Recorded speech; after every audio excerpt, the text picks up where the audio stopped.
एक सूरज था, तारों के घराने से उठा, आंखें हैरान हैं क्या शख्स ज़माने से उठा। न तो हम कामाए राज्यम, मुझे राज्य सुख की कोई कामना नहीं। न स्वर्गम न पुनर्भवम, मुझे सुख की कोई चाह नहीं। कामाए दुखः ताप्तानाम प्राणिनाम आर्तनाशनम, मेरी एकमात्र इच्छा यही है कि दुख से संतप्त प्राणियों का कष्ट समाप्त हो जाए। यूं तो रहने को सदा दहर में आता नहीं कोई, लेकिन तुम जैसे गए वैसे भी जाता नहीं कोई। 21 मई की तारीख थी वो, साल था 1991। तवारीख की उस तारीख को चंद दहशत गर्दों ने कभी न ख़त्म होने वाली दर्द की तारीख में तब्दील करके रख दिया। ज़मीं पे अमन और शांति के फूल खिलाने की कोशिश में वो लगे थे। शैतान बारूद और बम की फसल काटने पर उतारू थे। नफरत और हिंसा के क्रूर हाथों ने भले ही राजीव जी को हमसे जुदा कर दिया, लेकिन हमारे दिलों में वो आज भी जिंदा हैं।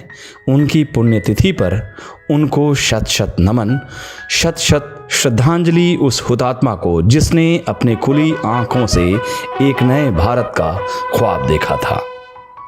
सशक्त और समर्थ भारत, शांति सुकून की छांव तले इंसानियत, यही वो ख्वाब था जो राजीव जी ने अपने खुली आंखों से देखा था, पूरे देश और दुनिया को भी दिखाया था। कंप्यूटर क्रांति के कर्ता धर्ता, डिजिटल इंडिया के जनक, महिला शिक्षा और आरक्षण के प्रबल हिमायती और मोर पावर टू पीपल के उद्घोषक के साथ पंचायती राज व्यवस्था की स्थापना करने वाले राजीव जी इतिहास की विरासत पर वर्तमान की कूची से भविष्य के भारत का ताना बाना खड़ा करने के लिए आजीवन प्रयासरत रहे। शुरुआती दौर में राजीव जी सियासी दांवपेच से दूर अपनी शांति और सुकून की जिंदगी जी रहे थे, लेकिन कठिन परिस्थितियों में कर्तव्य पथ पर चलने की जब बारी आई तो वो पीछे नहीं हटे। सत्ता और सियासत की कमान थामने के साथ वो आम लोगों की तकदीर और तस्वीर संवारने में जुट गए। पायलट से लेकर पीएम तक का सफ़र तय करने वाले राजीव जी 19वीं सदी में 21वीं सदी के भारत का जो सपना देखा, वो उनकी दूरदृष्टि का परिचायक है।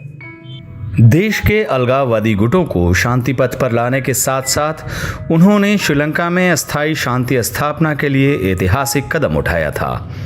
शांति और इंसानियत का उनका मिशन पूरा हो पाता उससे पहले ही आसमान के चांद सितारे अपने ध्रुव तारे को ले जाने के लिए जमीन पर आ गए। तिरंगे में लिपटकर मादरे हिंद का ये लाल जब अपने अंतिम सफर पर निकला तो उस रोज तिरंगा हवा से नहीं, मां भारती के इस सपूत की सांसों से लहराया था।